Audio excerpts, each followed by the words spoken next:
So you're an investor, you're looking at foreclosures, maybe short sales, and you're looking at maybe doing your first flip deal on a property.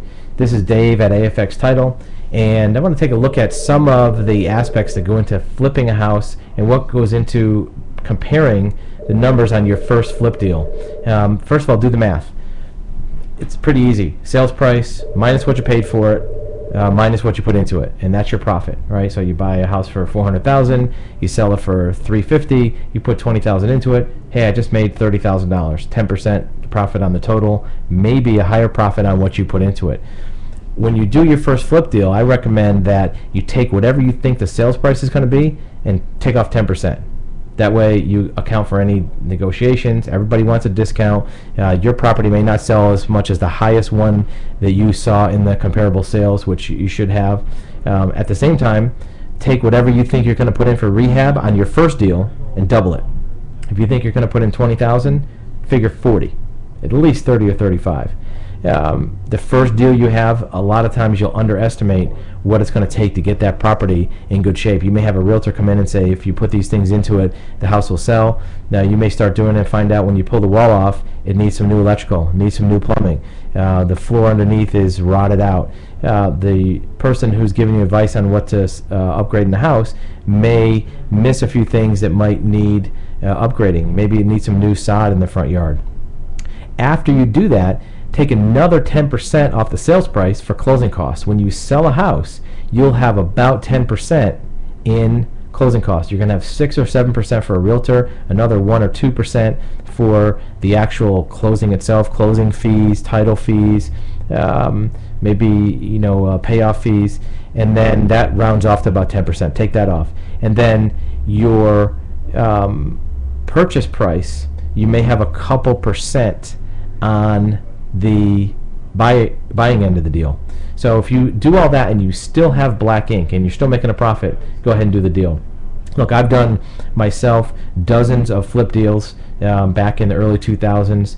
I've had some that broke even, made a little bit of money, all the way up to making 6 figures. The highest deal I think was one that was purchased for $295 that I bought for $125, and I put very little into it. So there's ways to make money on these deals, but you have to really underestimate what you're going to be making as a profit. If you do that and you're very conservative on your estimates, you have a good chance of making a profit. By doing that, you'll also reduce the stress you put on your carry time. If you think it's going to take 3 months, figure 6. Make sure you can pay the payments on that property for 6 months, because if you can't, you'll start cutting corners, you'll start taking shorter offers from buyers, you may start not fixing up all the things you need to fix because you're worried about that running out of money for making the payments. And if that's the case, you may not put that last little bit of granite countertop. That might be the thing that keeps a few extra buyers away. It might actually make you keep the property even longer. So doing your first flip deal is the most important one. It'll set the tone for all the rest of your deals.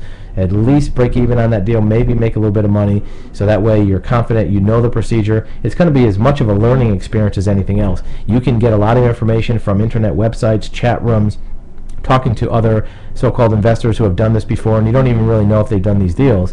You want to get the information firsthand. So once you get some basic information, buy your first deal, flip it over, see how it goes, hopefully make a little bit of money. Definitely don't lose money, and more than anything else, you'll have confidence in doing your next deal. And once you have 1 or 2 in the pipeline, you can do 1 or 2 a quarter and make some good money on this stuff. Make sure you manage your contractors.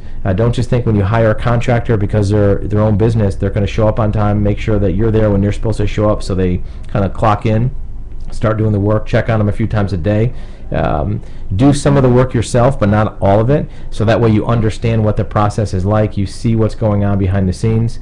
And if you do have outside contractors working on anything, be sure to get lien waivers from them, so that when they're done and they're paid, there's no question whether or not they can put a mechanics lien on that property that'll hold up your sale and scare buyers away. So the first flip deal is the hardest one. It's the most important one. Go ahead and dive into it. Don't be afraid of it. Just be really conservative on your numbers, so when it's a done deal, you have at least the same dollars you had in your pocket when you started. If not, maybe a little bit more. More importantly, have a really good education and confidence that you can do the next one even with more profit.